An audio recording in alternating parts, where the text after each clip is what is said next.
कहते हैं ना, अधिक सयानो जाए ठगानो। क्या कुछ ऐसा ही सीन हो सकता है? अब ऐसी बातें क्यों कही जा रही है? कौन है ये CIA के डायरेक्टर जो कह रहे हैं रूस नहीं, असली प्रॉब्लम तो कोई और है? जानेंगे किसके बारे में ये कह रहे हैं, और ये भी बता रहे हैं कि उस देश की ताकत क्या है और कैसे वो चुरा कर ताकतवर बनता है। वहीं दूसरी तरफ भारत क्या भेजा है अमेरिका ने। जियोपॉलिटिक्स में बहुत कुछ चल रहा है, हमेशा की तरह जानने को मिलेगा बहुत कुछ। आइए जानते हैं इन खबरों को विस्तार से। साम दाम दंड भेद, हर तरह की रणनीति डोनाल्ड ट्रंप इस्तेमाल करते हैं, लेकिन हाँ, इधर बीच कुछ चीजें हुई है। वो देखने को मिली है कि G7 की मीटिंग के बाद डोनाल्ड ट्रंप ने अनाप शनाप बोलना कम कर दिया है या लगभग बंद ही कर दिया है। पर डोनाल्ड ट्रंप और अमेरिका कुछ भारत से चाह रहा है, और इस बीच चाह तो रहा है पर भारत में कुछ भेज भी रहा है। चाह ये रहा है कि जल्द से जल्द ट्रेड डील फाइनल हो जाए।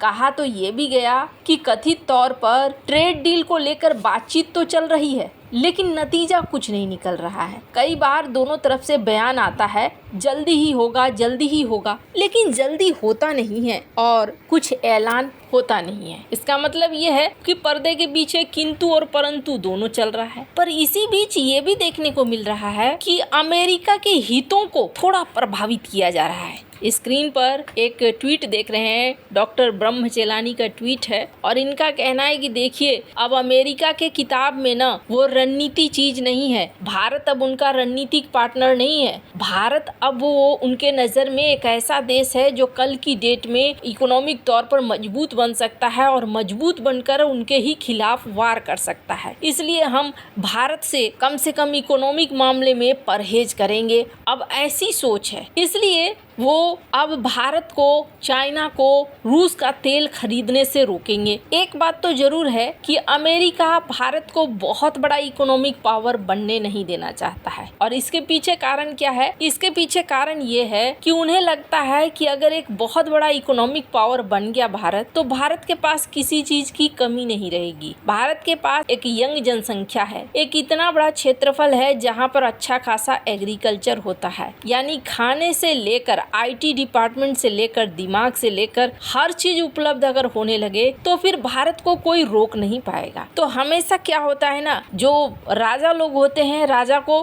गुलाम पसंद आते हैं, और गुलाम तभी तक गुलाम बना रहता है जब तक कि उसके पास राजा जितना माल ना आ जाए। तो कोई भी राजा यही चाहता है कि मेरे गुलाम हमेशा गुलाम बने रहे, लेकिन भारत के साथ सीन ऐसा है कि भारत किसी का गुलाम बनता ही नहीं है। कुछ हद तक तो ये पॉइंट सही है कि इकोनॉमिक प्रेशर भारत के ऊपर बनाया जा रहा है, लेकिन इकोनॉमिक के साथ साथ एक और दबाव देखने को मिला, और वो दबाव क्या है? वो दबाव ये है, अमेरिका के कुछ कांग्रेसमैन अब ये कह रहे हैं मार्को रूबियो को कि मार्को रूबियो, आप जो हथियार बेच रहे हैं भारत को, उसको एक बार देखिए, क्योंकि रूस के साथ भारत के रिश्ते मजबूत हैं और रूस की ये लड़ाई लंबी चल रही है, तो कहीं हमारे लिए समस्या न बन जाए, हम हथियार क्यों दे भारत। अब ये बातें ये कह रहे हैं, लेकिन क्या अमेरिका भारत को हथियार देना बंद करेगा? अगर ऐसा कुछ होता है ना, तो ये कुछ वैसे होगा जैसे जिस डाली पर बैठे हैं उसी डाली को काट रहे हैं। अब ये मैं नहीं कह रही, स्क्रीन पे एक वीडियो है, इस वीडियो को थोड़ा सुनिए, आपको समझ में आ जाएगा कि अमेरिका के दिमाग में अभी चल क्या रहा है।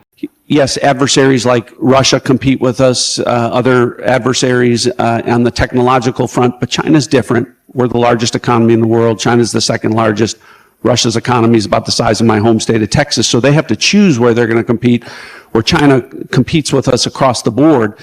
ये है CIA के डायरेक्टर, और अब खुल कर धीरे धीरे बातें निकल कर आ रही हैं। पहले डोनाल्ड ट्रंप ने एक बयान दिया, और जिस बयान में कहा कि साल 2020 के चुनाव में बहुत ज्यादा चाइना की तरफ से इंटरफेयर किया गया, लेकिन अब ये CIA के डायरेक्टर कहते हैं कि चाइना हमारे लिए समस्या है, रूस हमारे लिए बहुत बड़ी समस्या नहीं है। रूस इकोनॉमिक तौर पर उतना ज्यादा मजबूत नहीं है कि हमें चैलेंज कर सके, लेकिन चाइना है, और चाइना टेक्निकली एडवांस होता होता जा रहा है। चाइना का केस ऐसा है कि चाइना हमसे ही टेक्नोलॉजी चुराता है और चुरा कर फिर उसे सब्सिडी करता है और सब्सिडी के बाद वो दुनिया भर के मार्केट पर कब्जा कर लेता है।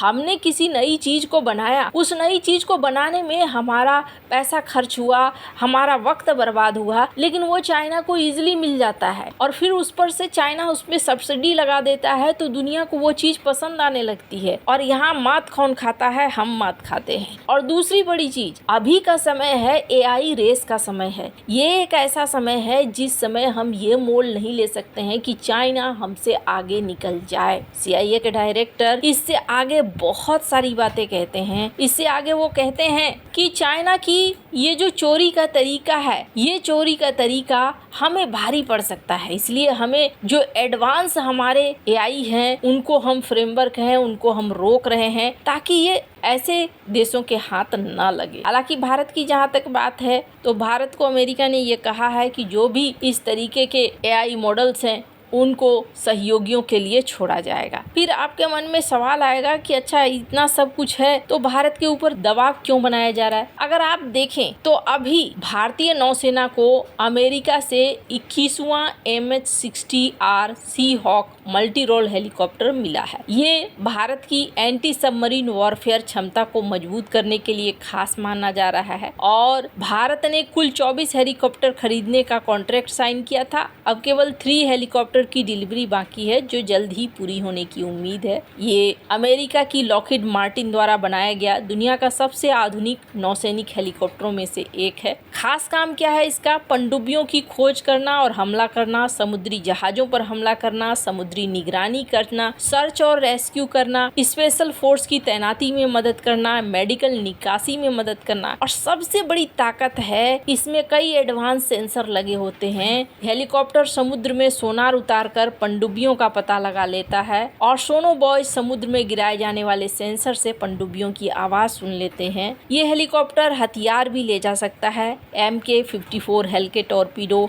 एंटीशिप मिसाइलें, मशीन गन। तो एक तरफ भारत के ऊपर दबाव बनाया जा रहा है, दूसरी तरफ भारत को हथियार सौंपे जा रहे हैं। इसका क्या मतलब है? पहली बात आपको बता दूं, ये संकेत है कि दोनों देशों के बीच डिफेंस के सहयोग जारी है और कागज पर कुछ भी कहा जाए, भारत के ऊपर व्यापार डील साइन करने के लिए चाहे कुछ भी दबाव बनाया जाए, अमेरिका भारत को इंडो पैसिफिक में एक महत्वपूर्ण रणनीतिक साझेदार मानता है और डिफेंस के प्रोजेक्ट राजनीतिक बहसों के बावजूद आगे बढ़ रहे हैं। तो यहाँ अभी फिलहाल अमेरिका के साथ भी वही स्थिति है, सांप छछूंदर वाला हाल है, न निगला जाए न उगला जाए। थोड़ा थोड़ा वो कोशिश करेगा भारत के ऊपर दबाव बनाए, थोड़ा थोड़ा वो कोशिश करेगा भारत के साथ समन्वय करके चले। अब इसी बीच के रास्ते से भारत को आगे के लिए बढ़ना होगा। आपको क्या लगता है इन सब मामले में? आपकी क्या राय है? कमेंट कर जरूर बताएं। जल्द मिलते हैं अगले वीडियो में नई खबर के साथ।